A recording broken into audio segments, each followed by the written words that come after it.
शिवशंभो सर्वांना. मनात इतकी जिद्द होती की पहिल्याच प्रयत्नात यशस्वी झाले. मी असं का म्हणते ते पुढे सांगते. त्याआधी चहा घ्यावा म्हटलं तर माझ्या डोळ्यासमोर आले ते म्हणजे इतके सारे कपडे. मग सगळे कपडे घडी केले आणि इकडे चहा देखील झाला होता. मग छान चहा आणि बिस्किट एन्जॉय केला. आणि मी करत होते कोथिंबीर वड्या. मी बोलत होते ते याबद्दलच. पहिलाच प्रयत्न होता पण तो यशस्वी झालाच. त्यामध्ये मी बारीक अशी कोथिंबीर चिरून घेतली. त्यानंतर 1.5 वाटी बेसन पीठ, अर्धी वाटी तांदळाचं पीठ घातलं. त्यात थोडे पांढरे तीळ, ओवा, मीठ, हळद घालून लसूण व हिरव्या मिरचीची पेस्ट घालून घेतली.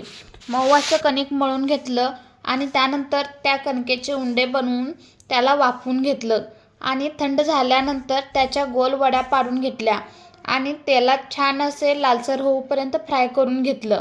नंतर छान अशी कोथिंबीर वडी एन्जॉय केली. व्हिडिओ आवडल्यास लाईक, शेअर आणि सबस्क्राईब करा. बाय.